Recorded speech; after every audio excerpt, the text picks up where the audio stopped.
So how's it going, everyone? Again, thanks for joining us for episode 2. This is our Master the DEX Masterclass. It's a sort of talk show format podcast. It's to feel like a podcast, but we want it to be a little more educational of a lean. I'm Aaron Mungle, and I'm with George Harrop of Bitspark. And last time we talked about exchanges. What are exchanges? What's the point of them? Centralized exchanges versus decentralized exchanges. And then, of course, there's centralized exchanges versus traditional exchanges. And listen to that episode if you didn't listen to it if you're starting with this one. But this episode, we're going to go into DEXs, why are DEXs on blockchain, Bitshares, which is what Sparkdex, which is Bitspark's DEX, is built on. And their business as well. They have a remittance business. And then we're going to talk about so Bitshares itself, how they've built on it, gateways as a service, which is a specific service that's provided to people that want to move tokens in and out of the Bitshares DEX.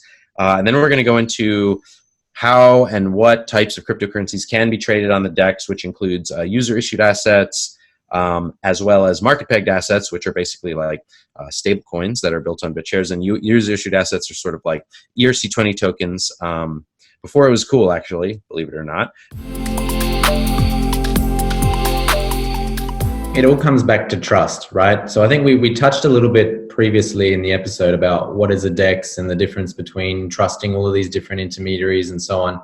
Essentially, the problem which blockchains solve, and something which Satoshi came up with almost 10 years now, is a way for people who don't trust each other to be able to interact without having any problems of, well, am I going to get paid? Is this person going to live up to their end of the bargain? And being able to transact essentially in this environment where trust is no longer a problem.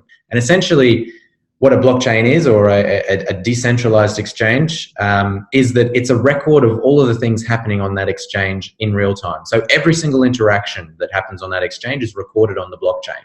So there's a couple of different sort of implementations of decentralized exchanges. Bitshares being the first one, the oldest running, and then you've got Ethereum has a few different DEXs, EOS has some DEXs and so on, all with sort of different varying levels of trust and capabilities and so on. But the main point about why is it important for them to be on blockchains is because you really want to have a history of things which happen, and you want to be able to have that provability.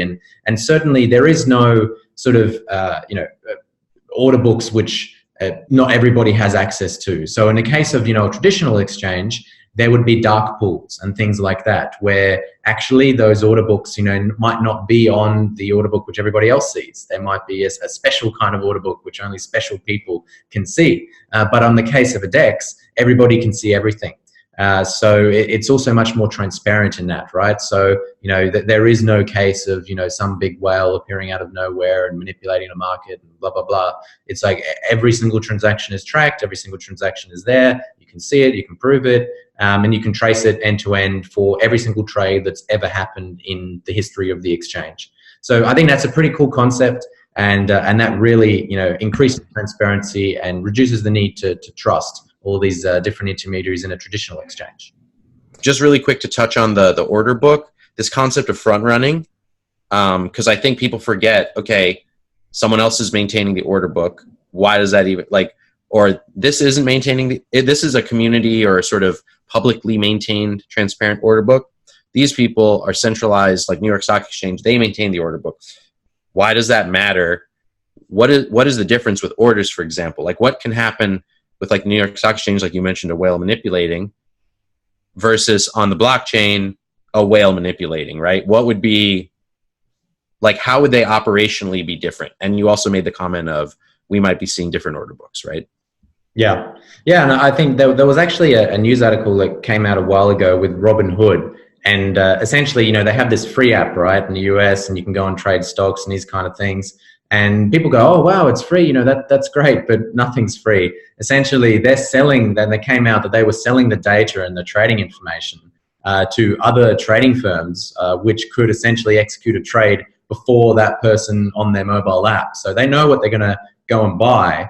So the trading firm in advance can essentially front run you and be able to make a small little profit off off those trades. So yeah, I think this kind of problem is sort of enigmatic of centralized exchanges. And in the case of Bitshares, I mean, everything is public. So, you can try to influence trades and be a whale and these sorts of things. But I mean, everybody will see that, and all of your activity is tracked, and everybody can see that all at the same time. So you can't hide anything, and you can't get access to information quicker than somebody else. Everybody gets access to it at the same time. DEXs, I think, have become a lot more popular in the last 12 months, probably due in a large part to people like Binance, launching their own DEX. But essentially the first DEX to ever exist was the Bitshares DEX.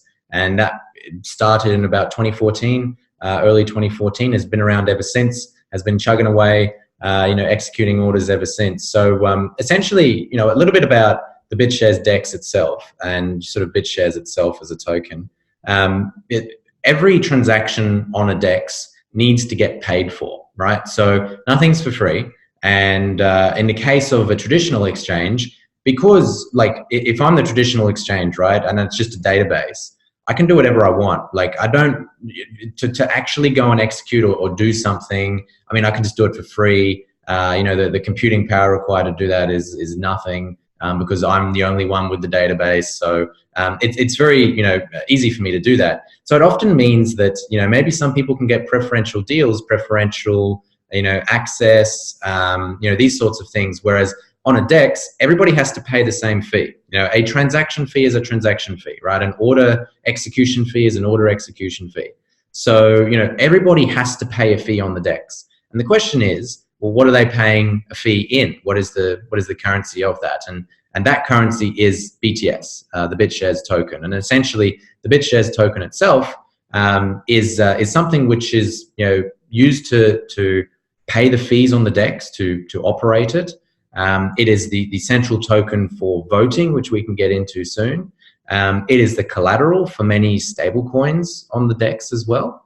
Essentially this token sort of is this central point of people being able to interact with it. But just like any other decentralized token, nobody is issuing it, nobody is in control of it. There's a fixed supply.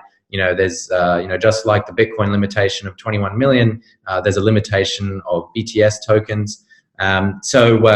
Essentially everybody knows the rules to play by when they're on a DEX. There's fees, and they have to have this token in order to interact with it. So the history is such that that's been in existence for about 5 years. Ether Delta, and you mentioned that. I mean, I also trade on some of the other DEXs because it's good to find out what else is out there, and certainly not to be fixated on one thing. It's just what is the best product for the best job.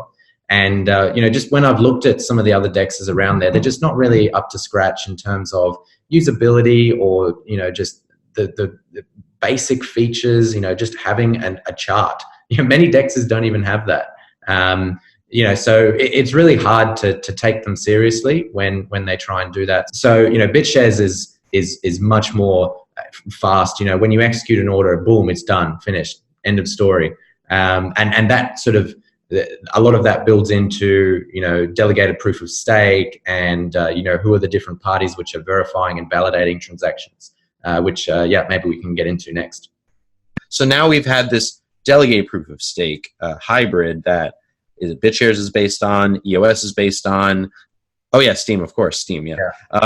Tell us a little bit about, delegated proof of stake versus proof of work, and then maybe proof of stake versus delegated proof of stake. In proof of work, I mean, mining is something that it's usually one of the first things that people learn about when they first hear about Bitcoin. An important thing is, well, how do coins come into circulation? And in the case of mining, essentially you have all of these people around the world which are competing to validate transactions. And they're all running fast computers and so on. And there's all of these different people. And sometimes they band together in things called mining pools. And, with those mining pools, they can then sort of pool their power to hopefully, get the correct answer every block. And usually a block, in the case of Bitcoin, it's every 10 minutes. on average. So all of these people are pooling their mining capacity together. So essentially, it's sort of a game theory situation in proof of work, whereby the more people who mine, the more difficult it gets to mine, and therefore, the more sort of mining capacity you need in order to maintain the same revenue. And why mine in the first place? Because it's profitable. So you would only mine if you're going to make money from it, right? If you're literally losing money, everybody's going to turn off their miners. So there's sort of a self-balancing equilibrium which is reached, whereby all of these people want to mine because they're going to make money. All of them do make money. That's why they're mining. And the more people who mine, because why not, learn how to make money?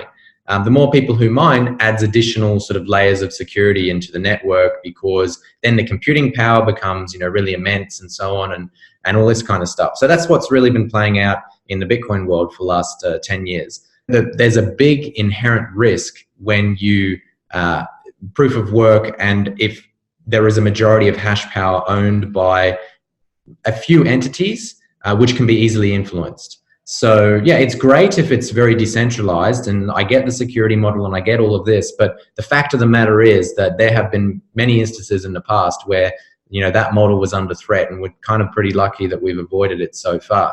So anyway, that's a little bit about proof of work. So you've got to trust, a little bit in the decentralization of the network, and that these entities which control the hash power are not going to collude, because they have the physical access to the servers, the machines, everything. They could do that. Doesn't matter what you logging in your terminal, from wherever, and go, oh, well, I can just change the miners to mine somewhere else at a different pool. They have physical access. They can do what they want.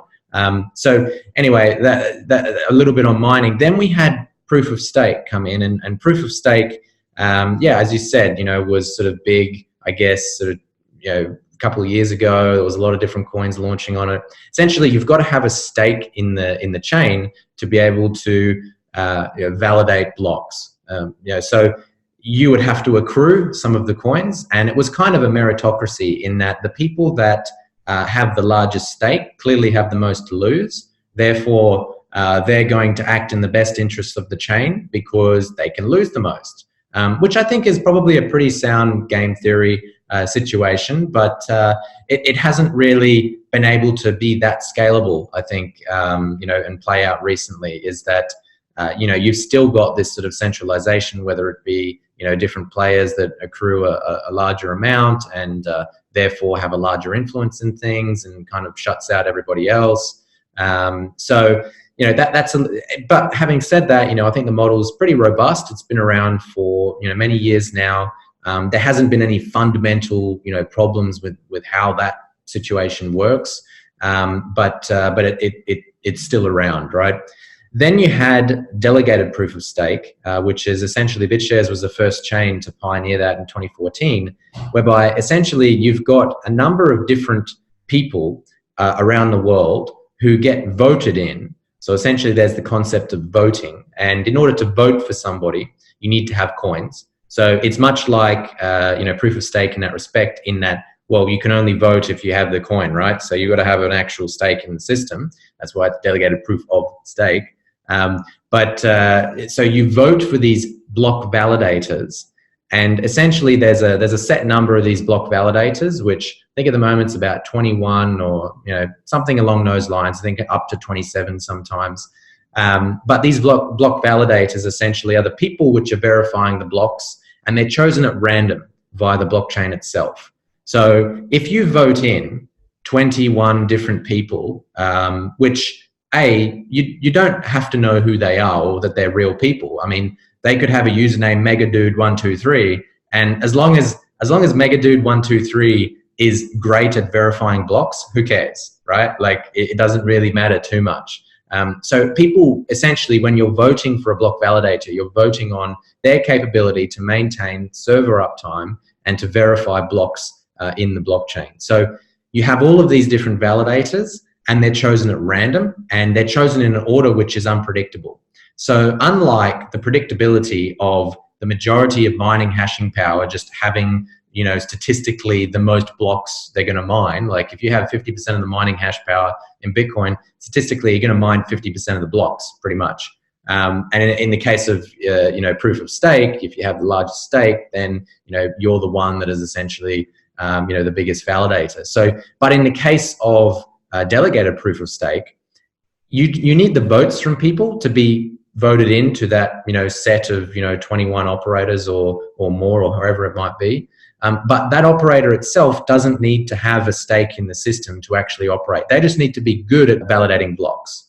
So I think that system is, I think, a lot more fair, because you get a very even, well, it's statistically, the most decentralized that you can be, whereby every one of those 21 validators has a 1 in 21 chance of validating the next block. So you can never have a 51% scenario whereby, one entity is amassing 51% hash power. And then, people might say, well, what happens if multiple entities, in those 21 collude? And it's like, well, firstly, you can vote them out. That's the first thing. So in Bitcoin, you can't really vote miners out because they buy the physical hardware. So if they have access to TSMC fabrication in Taiwan, they're probably going to outspend you there. But if you don't like the block validators in Bitshares, you can just vote them out. That's the first thing. And the second thing is that even if they did collude, well, they're chosen at random. So it's not like, let's say 5 of the 21 collude together to do something. It's not like those 5 in a row can execute 5 blocks in a row. Statistically, probabilities are ridiculous on being chosen at random for those particular people to do that. So it's actually very difficult for anyone to ever try to collude. So it enforces decentralization. It's a quick block validation method. So 1.5 second block times in Bitshares, and because you know who the next block is going to be coming from, there's no sort of discovery process, which can take a lot of power and time and whatever else. So you can have quick blocks, which means quick transactions on your DEX, and that's why Bitshares is very quick, is because of this validation method, which makes it quick. So yeah, that's a little bit about delegated proof of stake, and why I think it's probably one of the best mechanisms yet for creating a decentralized cryptocurrency. Yeah, and then there's BTS itself, and as you said, it's the token that is used in the voting, and I think that's perfect. You said that. It's also a part of sort of DeFi. Now there's that fancy term, decentralized finance, and frankly, Bitshares was doing that and delivering on that before that was even really coined a term. So, for example, you can lock up your Bitshares collateral as collateral and borrow against that a pretty high amount, 1.6x minimum collateral. Recommended to do more. Crazy people out there who have pretty much borrowed like crazy people. But hey, it's been great. Stress test, right? The network. So we'll get into some of these like user issued assets and MPAs. But yeah, any other thoughts on sort of BTS as far as like its purpose? Like certainly the voting, very important. But see, that's where I think Bitshares is so much more than just proof of stake, because proof of stake was like, I buy it and I earn more. That's it. Well, in Bitshares, it's actually enabling and opening you up to all these different services on Bitshares, right? A little bit about Bitshares itself. Essentially, it was the first DAC as well, decentralized autonomous corporation. So it operates much like a business does, in that there is a set amount of Bitshares. I think it's at 3.6 billion, although I could be wrong, but something along those lines. And every time you transact on the DEX, you pay a fee, right? So that goes into what's called the reserve pool. And that reserve pool is essentially a pool which is managed by the DAC itself. Now, why vote for anything? What is interesting about that? One is obviously the block validation that you can vote for. Number 2 is, well, who sets any of the fees, the parameters for the blockchain itself? Why is when you execute a trade on the Bitshares DEX, why is it 0.1 BTS or whatever? Why not 0.2? So there is this concept of a committee, which again is people which are voted in, and they have, as a committee, it's basically a multi-sig account, a multi-sig wallet, whereby they have the ability to set the fees depending on what the stakeholders, Bitshares, people who have the BTS token, want. So let's say the price of Bitshares, a couple of years ago, went up to 80 cents, right? Went up really high in the big boom of 2017. In that case, fees, if you kept them static, would rise in value in dollar terms, right?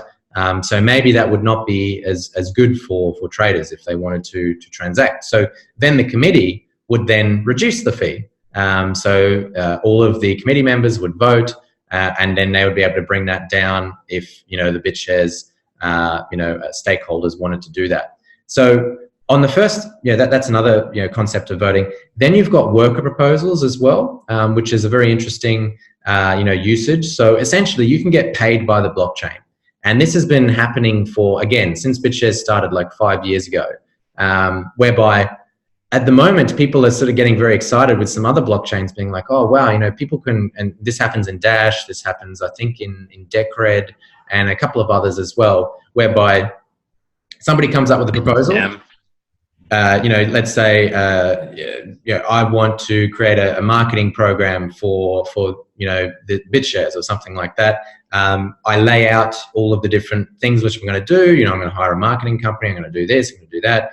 And then if everybody thinks that that's a good idea, then essentially they can vote for it and they can fund me to do that. And where that money comes from is essentially the reserve pool. So much like a business, the reserve pool is, needs to essentially pay for work to be done on the blockchain. So it pays via these worker proposals. And you want to make sure that the whole reserve pool is not drained of all money, because then no more work can happen on it. So Bitshares has got to operate like a decentralized business, and that's what the committee is for. So essentially, the committee is monitoring the amount of money which goes out via the reserve pool and the amount of money which is coming back in fees and so on, to make sure that it's a profitable company. So that was the real concept with Dan Larimer back in the day, was that a decentralized autonomous corporation should be something which cares about long-term profitability, and there should be an incentive for people to want to care about that. And essentially, if all of your Bitshares from the reserve pool is being spent on stuff, then it could be good in that maybe you're getting a lot of value, or it could be bad in that now there's a lot more circulating supply of Bitshares, which can depreciate the price. Some people think that that's a bigger deal than it is. I don't really think it is at this stage. I think you've got a lot of different things happening there on the voting side. Everything else centers around this BTS token. That is what enables the value creation in the network. And then what we're about to get onto with smart coins and MPAs and UIAs and everything like that, many of them are collateralized with Bitshares itself. So yeah, there's some of the cool use cases. Yeah, and before we jump into that, let's touch on, and that was a great explanation. So just to quickly recap, you've got in Bitshares, they're called witnesses. In EOS, they're called block producers. So similar function. Witnesses maintain price feeds, process transactions. Getting into a little bit what they do, maybe could be, maybe I'll make a spin-off just going into that. But to my knowledge, they're running nodes, and there's a little bit of IT infrastructure that people are investing in. So just so everyone knows, it's not like running like a wallet on your computer. There's a little bit of a process to this. Not only is there sort of a governance, almost like being in an HOA or a board or council, that side of it, right? Like human just dealing with other humans, management. There's the running of this IT, and there's little, for lack of a better term, housekeeping and admin issues like fees and stuff. It's somewhat dynamic, right? It's a discussion. Fees are shifted as the price changes. You got to make, something could be too cheap or too expensive, right? So that's the reason for them. So let's touch on gateways before we go into all these assets and stuff. Tell us about gateways. What is the point of gateways? How do they work? And tell us about your gateway. What is a gateway? Essentially, Bitshares is one blockchain, right? And you've got all of these transactions happening on there. You've got people sending BTS to each other. And then you've got all of the other coins which are created on top of Bitshares. So think of it like an ERC20. In the case of an ERC20, they're all using Ethereum, right? And you can send your Augur or whatever to somebody else on Ethereum, and it's still processed via the Ethereum network. So the same thing happens in the case of Bitshares issued tokens, except, by the way, they're way easier and more secure to actually issue. So it's better than the ERC20. But essentially, that is existing. However, then you've got companies which come along and they're like, hey, I like this DEX. I think it's very fast and so on, but I want to enable my customers to trade, say, Bitcoin for Bitshares, right? Now, fundamentally, Bitcoin and Bitshares are different blockchains, right? So there is no way that until we have maybe an interledger protocol that's hooking everything together and magically all of these blockchains can talk to each other. We don't have that just yet, but maybe it's coming soon. But anyway, the point is that these are two separate things. Bitcoin is one thing, Bitshares is another thing. So how are we going to be able to get people to be able to deposit their Bitcoin and be able to trade it on a DEX? And that's where the gateways come in. So these gateways are incentivized by wanting to make some money. They're private entities, they're private companies, and they come along and they go, hey, what we can do is we can essentially give you an address to deposit your Bitcoin at. We will run a Bitcoin node, and we will be able to process those Bitcoin transactions on the Bitcoin blockchain. But when you deposit, let's say, 1 Bitcoin, then we will give you a Bitshares token on our gateway called Sparkdex.BTC or something like that, whereby it is a Bitshares token which represents the value of a Bitcoin. So now it is a Bitshares token. It can be transacted super fast and sent everywhere and used in the Bitshares ecosystem and so on. But it's issued by somebody, right? And it's issued by the gateway. So the gateways play a really important role for being able to enable greater access for the rest of the world to be able to interact with the Bitshares blockchain and the DEX in general, because essentially people want to trade everything. They want to have access to fast transfers and low cost, and the gateways fulfill that role. And essentially, when you look at the Bitshares blockchain, there are many gateways. I think there's maybe 15 or something now. There's quite a lot that have set up. So essentially, they are all running on exactly the same system, exactly the same blockchain. So technically, you can log into your account on any of those gateways. It's all the same thing. It's all your Bitshares account. So in the case of our gateway, Sparkdex, you can trade Sparkdex assets on that. You can trade Bitshares assets on that. You can even trade assets which are from other gateways on our Sparkdex gateway, because essentially, we're just hooking into that big order book, which is the blockchain itself, right? So, we can't censor that or anything like that. It's just there. So that's how we execute transactions. So anyway, an important role is these gateways in the ecosystem, and you might see certain spins on things. So maybe gateways have a different UI. Maybe they have prettier, order books or whatever. Maybe they have different implementations of how to view things, but essentially they're all fairly the same thing, and they can't take custody of your funds.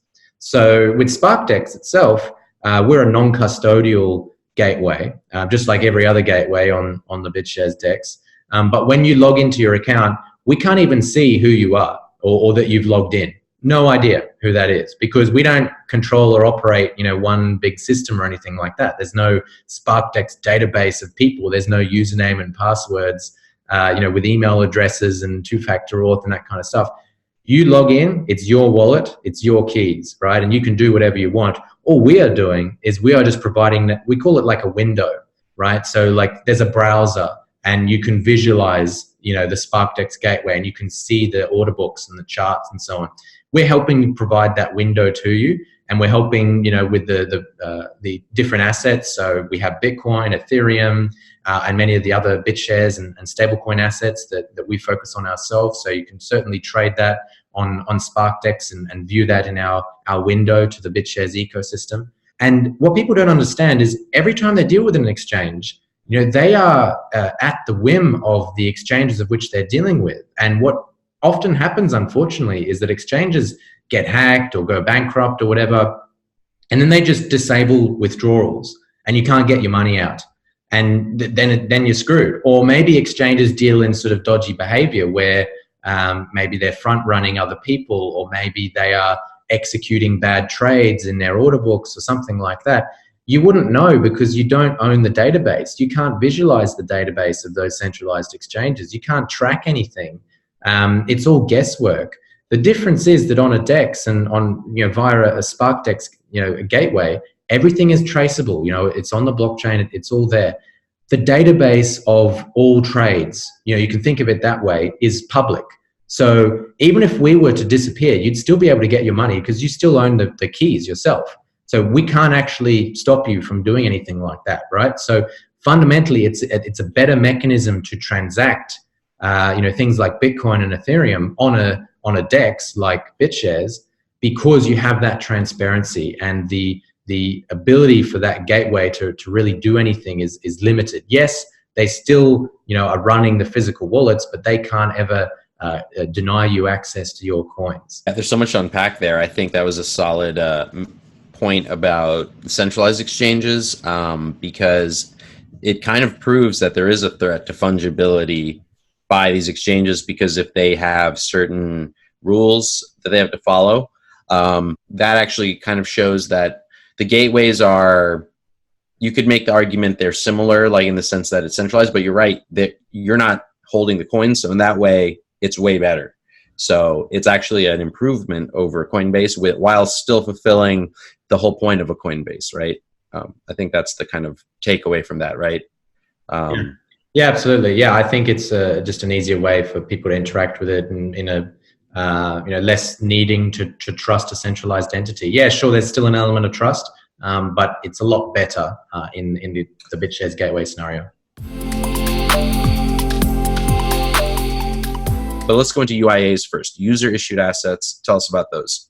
Yeah, so in the case that I described before, and what you touched on with the Coinbase example, is that essentially, when you deposit your Bitcoin into Coinbase, you get some sort of representation in their database that says it's a Bitcoin, and then that gets credited to your account, and then you can trade it, right? Now, the same kind of thing happens in a gateway, whereby if you deposit, Bitcoin to the Bitshares gateway, they will accept your Bitcoin and they will issue you a Bitshares token. Now, this is usually what they use is they usually do the name of the gateway and then .btc or something like that, right? So in our case, if you deposit Bitcoin into Sparkdex, you get Sparkdex.btc. And essentially that is a representation of a Bitcoin.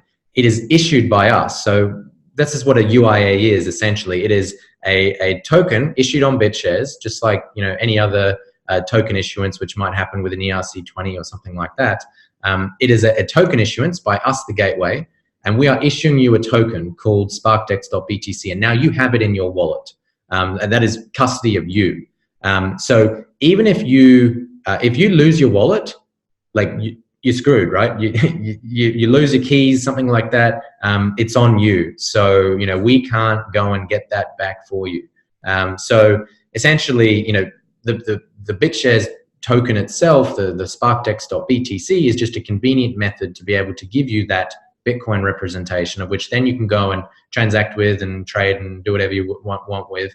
And then at the end of the day, when you come back and you've done what you want, and let's say you want to redeem it for some real Bitcoin in your Bitcoin wallet yourself, then you would send that Sparkdex BTC back to us, and then we would go and send you the real Bitcoin. And that's really the key point here, and the real differentiator between these different gateways on the Bitshares DEX is how effectively and how quick are they at being able to receive your Bitcoin and then withdraw your Bitcoin as well. And with us, I'm pretty sure we're still the fastest. It's less than usually 5 minutes if you want to deposit or withdraw. Usually it takes place within like 20 seconds or whatever, but we usually say 5 minutes. So if you deposit real Bitcoin with us, then you will get your token issued very quickly. And if you withdraw, we will send you your Bitcoin very quickly as well. So that's what a UIA is. It's just a token which is essentially owned by us, the gateway, because we're the issuer. It comes from our account. And every time you deposit a Bitcoin, 1 token gets issued to you. And every time you withdraw a Bitcoin, we burn tokens. So actually, this is a cool concept to touch on just quickly. If we, and this kind of goes into gateway operations as well, which might be interesting to the more sort of Bitshares focused people that are listening to this. But essentially, if we never burned Sparkdex.BTC tokens, let's say, you one day deposit 1 Bitcoin and then we issue you a Sparkdex BTC, you use it, whatever, and then you withdraw it. That means you send it back to us, and then we go and send you the real Bitcoin, right? Now 1 Bitcoin is out of our wallet, so now it's with you. Okay, so we don't have that Bitcoin anymore, right? So we therefore should not be keeping this thing called a Sparkdex BTC in our wallets, because we could be bad guys and go and dump that on the market, right? So that's bad. So essentially, it's on us to burn that token when we distribute that Bitcoin to you. And that's what we do. So essentially, that's how you can really tell a good gateway from a bad gateway is, are they transparent with their issuance and burning? In the case of Coinbase, who knows, right? I mean, you request your Bitcoin from Coinbase, and I mean, maybe they add a Bitcoin to their database and start trading with it. Some exchanges have done exactly that, and they've been caught doing that. And some of them probably haven't been caught, running with balances which don't exist, because that's the whole point. It's a balance which doesn't exist, right? So, that's bad, because they're making something out of thin air if they're a centralized exchange, and they're selling this thin air thing to people and getting real, crypto in return for their thin air. So they have an incentive to cheat the market that way. But the good thing is, on a DEX, because there's no private databases, everything is public. You can monitor us and check us if you really want to. You can check our wallets. You can make sure that they're burning. We provide all of that information on our audit page. So unlike a centralized exchange where you have to trust that they're not running their own bots, maybe they're inflating some Bitcoin to give to their own bots, which they don't really have. These sorts of things, that is bad. But because everything is traceable on a DEX, you can prove that we're good for it. So if you give us a Bitcoin, we make a token. If you withdraw your Bitcoin with us and we go and send the real Bitcoin to you, we destroy that token and it gets burned. So that's the process. Let's go into MPAs, market peg assets. This is something I think traditional traders and investors will be much more excited about versus George and Aaron Coin. As much as I'm excited about those two personally, let's talk about market peg assets and tell us about that.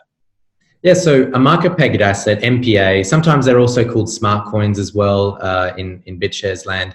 Essentially, this is a really cool concept, which again created the first stablecoins 5 years ago. And Bitshares was the first stablecoin that was around. It issued BitUSD, BitCNY, BitEuro, a whole bunch of other different stablecoins. But they've been going for, as I said, just over 5 years now. And essentially, they all run on this principle of what's called an MPA. Bitshares takes it one step further with the MPA, whereby essentially what you do to, let's say you want to create a BitUSD. Well, instead of trusting somebody's bank account, some company, some person, wherever, and their procedures and all this kind of stuff, that's a lot of trust involved. Wouldn't it be better if you could lock up an amount of cryptocurrency and collateral to back that one USD? So instead of the backing for that USD coin being a bank account, what if the backing was on the blockchain in a smart contract? Everyone can then go and see it. So that's the whole concept behind things like BitUSD is if you create a BitUSD, it is backed by cryptocurrency, which is held in a smart contract on the blockchain, which is public for everybody to see. So you actually don't have to trust anyone in that scenario. You can do it yourself in your wallet. So you own the keys. You can make a BitUSD yourself. Let's say you have, just using easy numbers here, that 10 Bitshares, maybe 10 Bitshares creates 1 BitUSD, let's say. So now you have not only 10 Bitshares in your wallet, but you just created a thing called 1 BitUSD, and then you can go and use that BitUSD. You can trade it on an exchange, on the DEX somewhere for something else. It's up to you. But everybody who's trading that BitUSD can see that is backed by that Bitshares, which is in your wallet. Now, what some people might say is, well, what happens if I go and, take out that Bitshares from my wallet and then the BitUSD is no longer backed?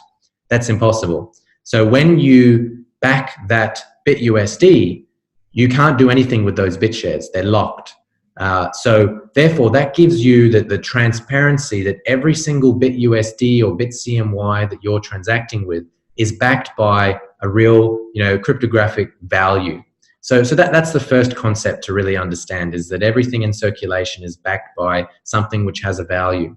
The next thing is, well, what happens if that value changes? So in the case of, let's say, BitUSD again, it's backed by Bitshares, BTS. So if the BTS value rises, right, then I have a collateral of Bitshares, and now it's even more valuable, right? So, well, what can I do with that? Well, if it's even more valuable, then that means that I could maybe, use some more of that Bitshares which I have in my wallet to create some more BitUSD. I could do that.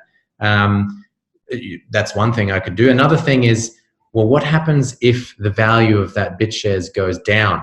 And that's why there's this concept of over-collateralization. So essentially, if I only locked up, let's say, for every one BitUSD, I only locked up the equivalent of one BitUSD's worth of Bitshares, like one for one, right? Well, I mean, that can be an issue, right? Because if the collateral rises, great, we're all happy, my collateral's worth more, the BitUSD is backed, it's all good. But if it was one for one, what happens if the value of my collateral goes down? If my collateral is only worth 90 cents and yet I've issued one BitUSD, well, that one BitUSD is not worth one USD, it's worth 90 cents. So that's bad, right? So to get around that, what Bitshares does is it enforces a minimum amount, a minimum threshold of which you must meet in order to create a BitUSD in the first place. So instead of backing it with one USD's worth of BTS, you must back it with 1.6 USD's worth of BTS. So for every one BitUSD that you issue, you need collateral of 1.6 USDs of Bitshares. So that gives you a bit of a buffer there, right? Like if the price of Bitshares goes down, okay, that's bad, but it means that your BitUSD is not gonna, be worth 90 cents anytime soon, right? Let's say the value of Bitshares drops 10 or 20% or something. Okay, instead of 1.6 collateral, now I have 1.4, right? So that's how that mechanism really works. And what the blockchain does in order to make sure that it doesn't get even worse is essentially it sells your position. So it goes to the markets on the DEX and it takes your collateral and it sells it to somebody else. Because let's say I created that margin position at 1.6. Oh, Bitshares dropped. Now it's 1.4. Oh, it dropped even more. Now it's 1.2. Oh, it keeps on dropping. Now it's, let's say it gets close to 1.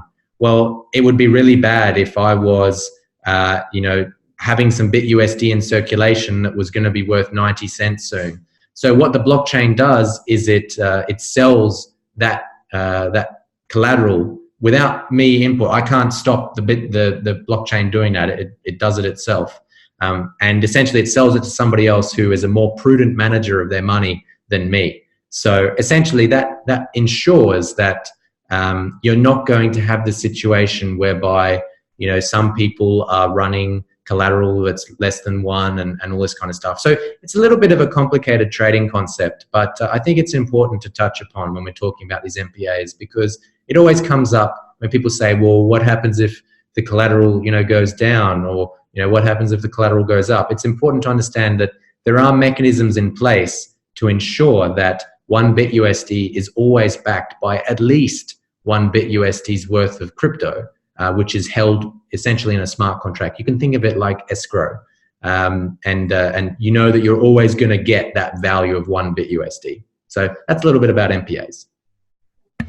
Yeah, and there's like a little bit of management involved, right? I mean, it takes liquidity, and there's BitCNY as well, and that's a very high liquid. Again, that'd be a great, I think, case study offshoot at some point because, and that would tie in back, like we talked earlier about committees and stuff and the management of these assets. You know, that's where I think the committees, if I'm not mistaken, come in and weigh in on some of these things you're talking about, like collateralization amounts. There's this concept of general settlement, stuff like that. Yeah, maybe you can touch on general settlement real quick and then go into your coin, the stable.PHP. Global settlement is something that happens when there is an event whereby the collateral of, the collateral backing your MPA falls so much, so quickly, that the blockchain is not able to execute all of the sell trades and be able to sell it quick enough. And that actually happened with BitUSD at the end of last year. So after 5 years of operations, when the Bitshares price went from 80 cents and then went down to like 4 cents or something like that, that was a big drop, right? And it happened sort of fairly quickly over a period of months, but it did drop very quickly. And in that case, that's the one risk. It was in the original white paper that this concept of a black swan event and the price dropping very quickly can cause this. So what happened then was BitUSD essentially reached a point where the amount of BitUSD in circulation was not backed by the equivalent amount of more collateral, right? So I think BitUSD went to about 85 cents or something like that, because that was how much collateral was backing it. And essentially what happened then was all of these people which were able to create BitUSD, and you could just do it in your wallet, there was a thing called global settlement, and then that's disabled for everybody. And it means that no more sort of borrowing of BitUSD can happen, so no more creation of BitUSD. But it also means that all of the people that were not very prudent in managing their collateral, they lost their collateral, and essentially it all got put into one big pool at the end of the day. And that big pool of collateral can then get bid on by people. So if people are going, hey, BitUSD is currently trading at 85 cents for one BitUSD, we want to get it up to, back to 1-to-1. I'm willing to bid 86 cents. And somebody else comes along and says, I'm willing to bid for the rest of the collateral 88 cents, and so on. It goes up, right? And essentially at the end of the day, you end up with a scenario whereby everybody gets to bid on that pool of BitUSD, which is sitting there. And it about 3 months after it went into this global settlement scenario, it actually refloated. And now today it's back to 1-to-1, and it has been for many months. BitCNY did not see that happen to it through various different things that happened on that market. But in the case of BitUSD, it was refloated by people being able to bid on that outstanding collateral. So there is a mechanism to recover from these sort of catastrophic events, and that's what happened with BitUSD. So BitUSD's holders didn't lose their BitUSD; they still had it in their account. It's just that the value backing it, people were able to bid on that outstanding debt. Yeah, it's kind of like, buying like a discounted note or mortgage or something. And that'll be another fun module one day, is talking about like debt, because just studying, if you look at how real estate's done and people are buying, a mortgage at a discount, this is very much the same thing. So it's kind of cool that the market and people that wanted to sort of business it's almost really capitalism in a way, making money is what's brought that back. So that's pretty cool. You guys created stable.PHP. What is that? What's the purpose of it? Yeah, so Bitspark ourselves as a company, we're focused on cash in, cash out in a number of different countries, right? And we first really came to prominence in the crypto scene back in 2014, where we were the first company to do a remittance transaction end-to-end from Hong Kong to the Philippines. Ever since then, it's always been a sort of major market for us, being able to exchange value between these different currencies like Hong Kong dollar, Philippines peso, Indonesian rupiah, Vietnam dong, all these different currencies. We have customers, generally other businesses, that want to transact and basically get money in all of these different currencies. So that's very cool. And what we did essentially to do that was we linked up with many of the different partners in these different jurisdictions and countries in order to trade Bitcoin and be able to buy Bitcoin in one location and sell Bitcoin in another location. And that's pretty much the whole idea behind a lot of the cryptocurrency remittances, which, by the way, there's a book on bitspark.io I wrote on cryptocurrency remittances. So if anyone's interested in how everything really works, then please go to bitspark.io and check out the book. But essentially, that's how it worked, was you buy Bitcoin in one place and you sell it in another place. The problem with that is it's very limiting, because it limits the amount of currencies and countries of which you can operate in. So like if we have a company in Sri Lanka that wants to use our system, there is no Bitcoin exchange in Sri Lanka, right? What are we going to do? Buy Bitcoin here and sell it where, right? And the guy at the other end wants to divvy out rupee. He wants to pay somebody in cash in rupee because he's a money transfer company, right? So we need to be able to give him rupee. We're not in Sri Lanka. We don't have a Sri Lankan bank account. Nobody's selling Bitcoin for Sri Lankan rupee, so can't operate in that corridor. So big limitation there. If you're using Bitcoin or any of these other different sort of supposed remittance, cryptocurrencies, because you're subject to the currency and the liquidity of that country. One of the cool things about stablecoins is that you can essentially create a stablecoin for any currency, any country in the world, and you can sit in front of your computer wherever you might be in the world and just make it, right? So using that concept of an MPA, of a collateral-backed, trustless stablecoin, which I think is the best kind of stablecoin, really, because you don't have to trust anyone that they're good for the money or not. If you could create that for a Sri Lankan rupee, wow, that's awesome. Well, that solves our problem now, right? Because now, if that rupee coin exists and is backed by collateral, well, now we can buy it on the DEX. And that guy who's paying out 100 rupee, well, we can buy the equivalent of 100 rupee coin on the DEX. And we don't need to be in Sri Lanka. We don't need a bank account in Sri Lanka. We don't need a custodian, blah, blah, blah. We can just be here and be able to operate our business and be able to enable more companies to connect to our network. So in the case of stable.PHP, that's exactly what we did. We have this stable coin called stable.PHP, which is a trustless, collateral-backed cryptocurrency on the Bitshares DEX. And the collateral, the cool thing about this is the collateral is not Bitshares, right? It's actually BitUSD. So the current USD to Philippines peso rate is about 52 to 1, right? So there's about 52 pesos to 1 USD. Now, over time, the peso, pretty much like every emerging market currency, depreciates against the USD. That's the case for like every currency in the world over time, right? Everything depreciates against the USD because the USD is the global reserve currency. So particularly in emerging market countries, you've got Venezuela recently, you've got Iran, you've got Turkey, Argentina, their currency crashed like 25% last week. So all of these different sort of emerging market currencies, they're all falling against the USD. So it means that if the USD is the collateral, you're going to make money over time. Right? So like if you right now today, lock in 100 BitUSD collateral and you make it at 52 to 1, well, the high likelihood is that, a year from now or something like that, it's not going to be 52 to 1 anymore. It'll be like 55 or 56 or something like that. So your 100 BitUSD will be worth even more.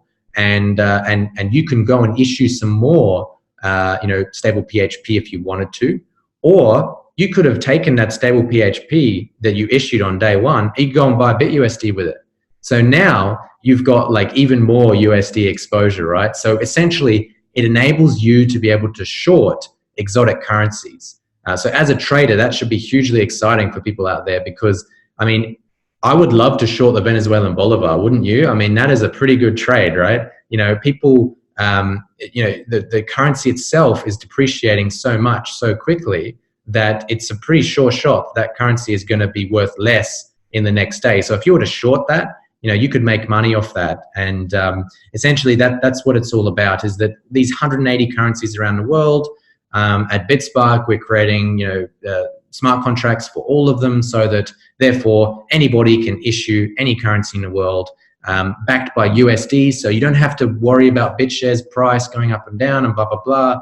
The price of USD PHP is not going to move as much as the BTS price. I can tell you that. So it's more stable. It's more a traditional market, right? So you can be able to manage it a lot easier, and it's a bit more understandable because it's something which people know.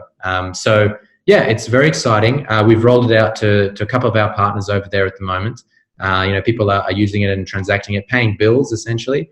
We did a press release recently with a company called Okra, who are using it for bill payments in one of the remote villages there in the Philippines through one of the different cash Bitspark agents. So essentially, it's very cool. It's growing, and we're looking to do more and more of these different stable, BitUSD collateralized coins on Bitshares as time goes on.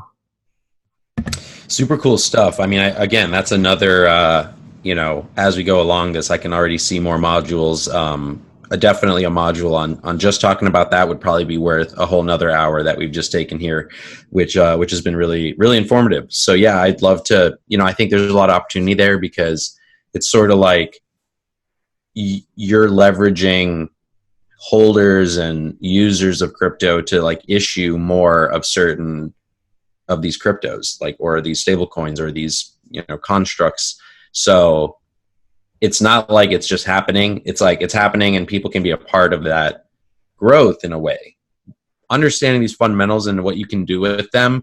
And like, I think part of what we're doing here is like getting people that want to kind of be more a part of this growth of these assets, right? Not only maybe being involved with like the witnesses, and that's certainly something we can help people with if they have questions. We want to encourage people to ask their questions so we can build more content around this. But I think we want people to start seeing the possibilities and maybe providing some liquidity as they get comfortable with it, right? So a lot more to come.